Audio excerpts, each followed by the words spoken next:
এক নজরে কোরআন সূরা সফের আমরা এখন শুনবো। সূরাটির যে আয়াতগুলো রয়েছে, 14টি আয়াত রয়েছে।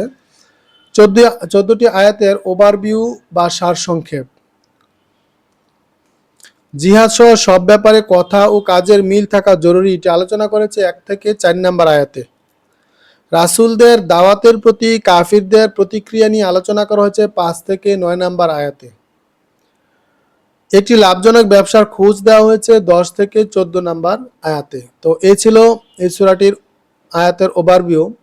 তো এখন যদি আমরা এই সূরা এক নজরে কোরআনের সূরা সফের কেস স্টাডি জানি, এই সূরার 8 থেকে 9 নম্বর আয়াতে আল্লাহ তাআলা বলেন, তারা তাদের কথা ও মিথ্যা প্রচারণার জোরে আল্লাহর আলোকে নিভিয়ে দিতে চায়, কিন্তু আল্লাহর বাণী প্রত্যাখ্যানকারীদের খারাপ লাগলেও আল্লাহ তার আলো পূর্ণ করে ছাড়বেন। তিনি তার বার্তাবাহককে সঠিক পথ নির্দেশনা ও জীবনাদর্শ দিয়ে পাঠিয়েছেন,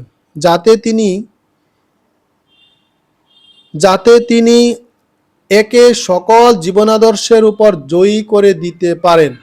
মুশরিকদের অপছন্দ হলেও হাল আমলের দিকে এবার একটু নজর দেওয়া যাক। মিডিয়ার গলা সবসময় সরগম, গণতন্ত্রের ঝুলি, মানবাধিকার, মানুষের সাম্য ইত্যাদি আলোচনা করা হয়েছে এখানে। আচ্ছা, রিফ্লেকশন বা তাদাব্বুর যদি আমরা পড়ি, সূরার 5 নম্বর আয়াতে মুসা আলাইহিস সালাম এর বিরোধিতা করে যারা তাকে কষ্ট দিচ্ছিল তাদের কথা উল্লেখ করে বলা হয়েছে, এরপর তারা যখন বাঁকা পথ ধরল তখন আল্লাহ তাদের অন্তর বাঁকা করে দিলেন। এই আয়াতের নিয়ে চিন্তার প্রয়োজন রয়েছে। যেসব লোক নিজেরা বাঁকা পথ চলতে চায় তাদেরকে চাপ দিয়ে সঠিক পথে এনে দাঁড় করিয়ে দেওয়া আল্লাহ তাআলার নিয়ম নয়। যারা নিজেরা আল্লাহর নফরমানি করার জন্য বদ্ধপরিকর তাদেরকে আল্লাহ জোর করে হিদায়াতের পথে আনবেন না।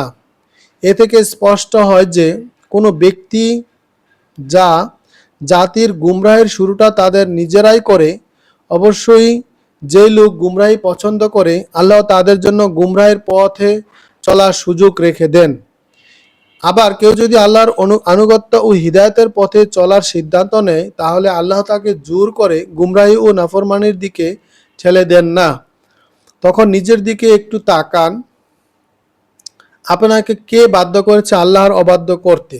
কেউই না, বরং আপনি নিজেই নিজের উপর এই পথে ঠেলে দিচ্ছেন। তাই এসব ফিরে আসার দায়িত্বটা আপনাকেই নিতে হবে। ফখরুদ্দীন রাজি, তফসির 29-528 নাম্বার।